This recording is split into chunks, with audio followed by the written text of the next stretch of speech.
Nouvelle session d'information sur Moto TV. Mesdames, Messieurs, voici les grands titres.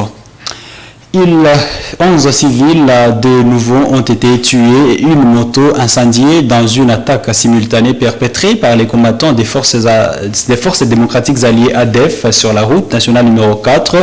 La nuit de lundi 13 à ce mardi 14 juin, des coups de balles sporadiques étaient entendus dans le fond du groupement Bambouba Kisiki. L'humanité rend hommage à ce 14 juin aux donneurs bénévoles de sang. À Butembo, des responsables du centre de transfusion sanguine vont nous expliquer dans ce journal que plusieurs conditions liées à la bonne conservation du sang entraînent sa facturation élevée. Ces titres et tant d'autres vous seront développés dans ce journal.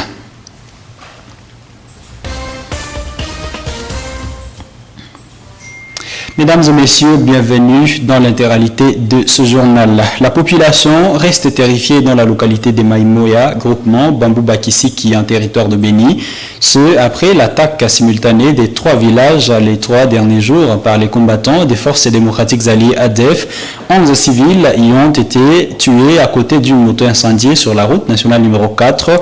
La nuit de lundi à ce mardi 14 juin, des coups de balles sporadiques étaient entendus dans le fond du groupement Bambouba Kisiki. Delphin Mupanda nous en parle dans ses reportages. Le week-end, les assaillants ont attaqué le village Linzo, au Pira, Koko, là où ils ont tué un civil le samedi et dimanche sur la route nationale numéro 4. Il s'agissait des civils qui faisaient trafic, d'autres taximens moto. Les assaillants ont également incendié une moto. Lors de leur départ de la zone, ils ont emporté 6 civils. On va délibérer plus tard 3 d'entre eux, confirmé Patrick Msoubao, président de la société civile de Maïmoya. Et ils sont passés vers Opira. Ils ont trouvé un papa habitant de Koko là, il s'appelle Kafoule. Ils ont trouvé encore les mamans qui roulaient encore l'huile de palme vers Mapini, où ils ont exécuté un papa, un garçon d'ici à Maïmoya, appelé Muhindo, et ils sont partis avec sa femme, sa belle-sœur et la femme. Ils ont exécuté ici à Koko là. Donc des hommes et des mamans. Ils ont relâché 3 personnes là. Ils ont encore réussi à tuer 2 personnes. Et puis, à côté des cadavres, lorsque les militaires ont intervenu, ils ont trouvé 2 enfants d'environ 2 ans. On n'a pas su trouver leurs parents, parce qu'on a trouvé seulement les 2 motards, mais on n'a pas su trouver les parents. L'ennemi a déjà encore la direction de l'ouest.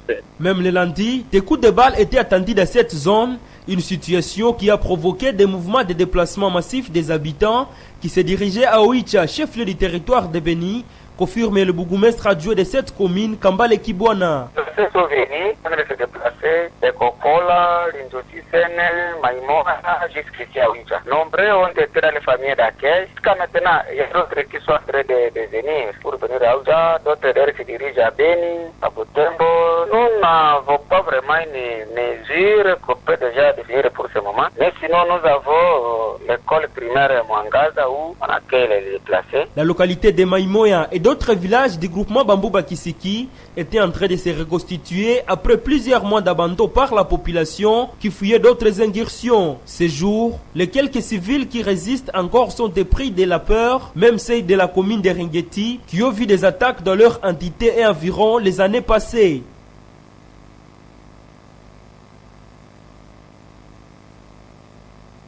Énième renouvellement de l'état de siège sans solution escompté au problème de l'insécurité dans les provinces du Nord, Kivu et de l'Ituri.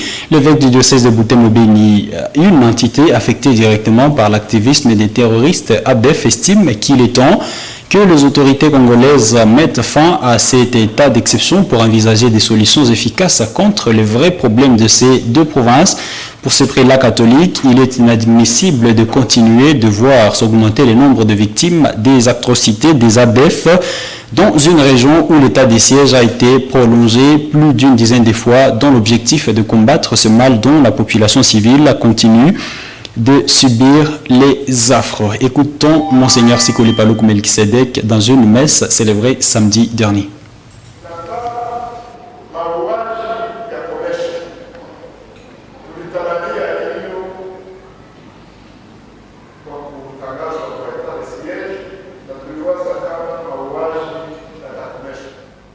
Il faut que les tueries cessent. Nous avons espéré cela lorsqu'a été déclaré l'état de siège. Nous avons pensé que le massacre des civils vont cesser. Mais jusque-là, ce problème n'est pas résolu. Nous avons espéré que la sécurité sera rétablie. La sécurité est toujours là. Il faut que les autorités évaluent le bien fondé et les résultats de l'état de siège par rapport aux objectifs qui ont été confiés aux autorités qui mènent cet état d'exception. Qu'elles se demandent comment elles conduisent cet état de siège. Pour l'intérêt de la population ou les intérêts des particuliers ou leurs propres intérêts, si les résultats attendus ne sont pas ce que la population voit, qu'ils se retirent.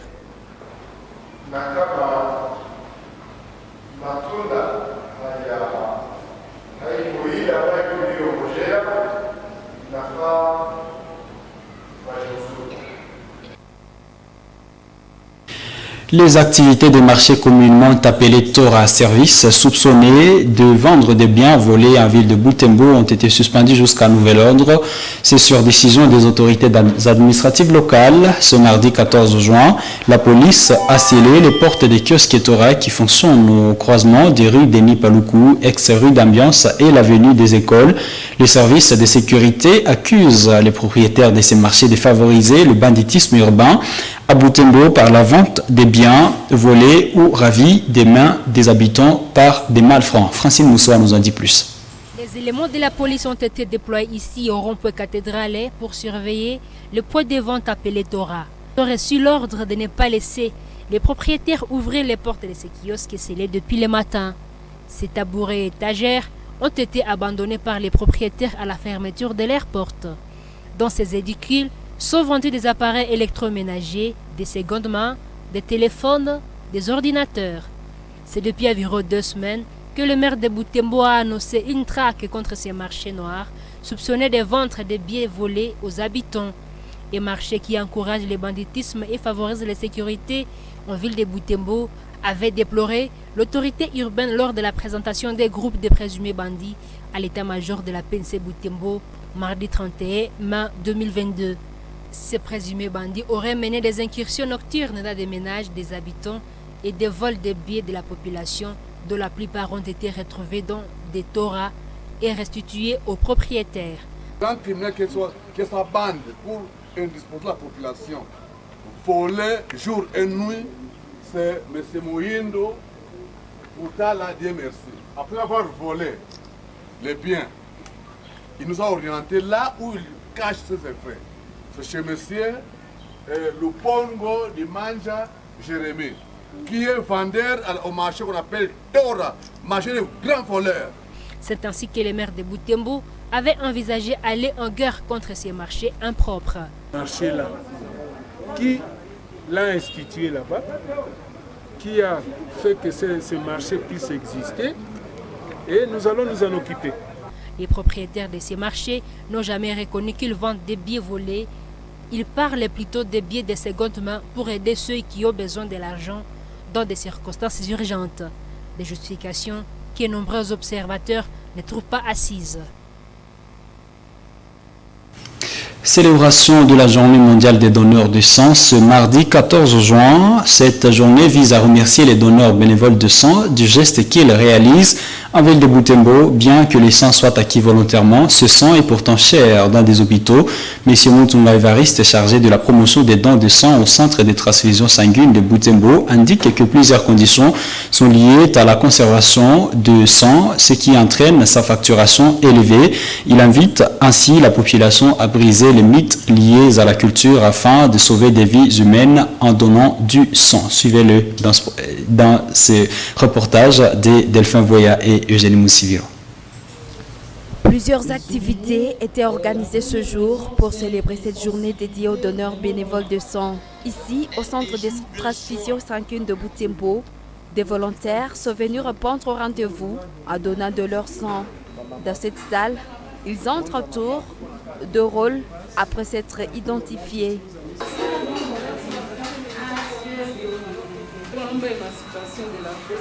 Les donneurs bénévoles de sang indiquent que par cet acte, ils veulent sauver des vies humaines. C'est le cas de Moussa Vouli, qui n'a pas hésité à donner de son sang. C'est une volonté personnelle. Pas des choses graves. C'est moi, il faut voir la volonté personnelle. Ici, parce que si tu as la volonté personnelle de donner des sang, vous allez savoir que vous aurez l'objectif de sauver la vie. Même avis pour Eugénie, qui reconnaît l'utilité de stocker le sang. Elle reconnaît qu'un jour, ce sang stocké peut lui revenir à cause des maladies.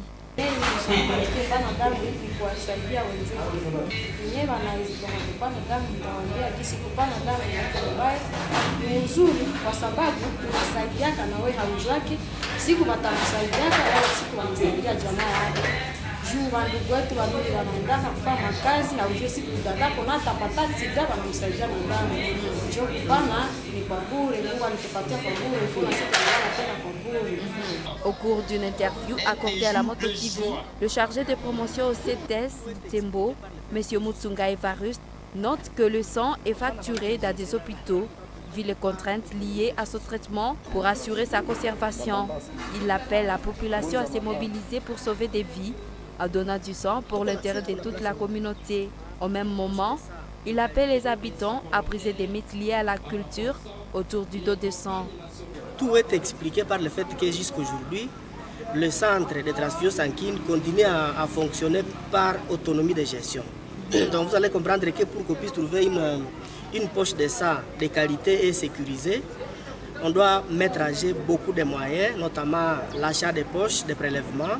On doit acheter les réactifs pour la qualification du sang. On doit aussi acheter la collation du donneur lui-même, mais aussi, comme il y a certains éléments qui entrent aussi à jeu pour gérer les donneurs, on doit aussi, les centres de transfusion sanguine doivent s'en procurer pour que les donneurs puissent être gérés. Il y a aussi tous ces mécanismes-là de qualification du sang, de préparation du sang, le conditionnement du sang. Ça demande aussi beaucoup de moyens.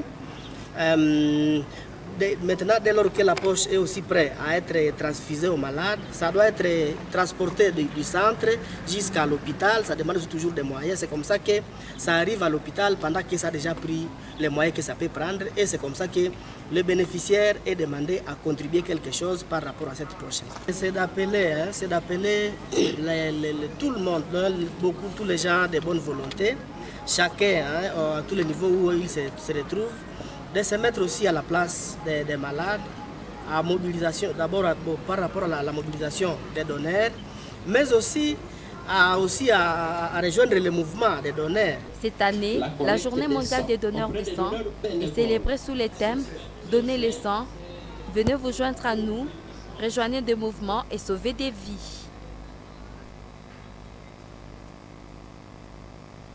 Changeons de chapitre, mesdames et messieurs. Une vingtaine d'officiers et d'éléments de la police de circulation routière, PCR de la ville de Butembo, ont été recyclés sur l'éthique de la police routière, un séminaire de 4 jours durant lequel ces agents de circulation routière ont été outillés sur le code de la route, les signaux de régulation et les 3 types des postes routiers, une matière prévue dans l'objectif d'améliorer le service que rend la PCR à la communauté et la rendre plus proche des conducteurs d'engins roulants et autres usagers de la route. Un reportage de Francine Moussoa rendu par Roland Kakimo.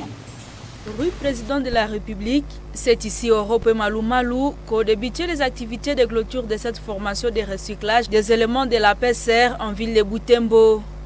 Il est question ici de mettre en pratique la matière apprise au sujet de la surveillance, le contrôle et la régulation de la circulation routière.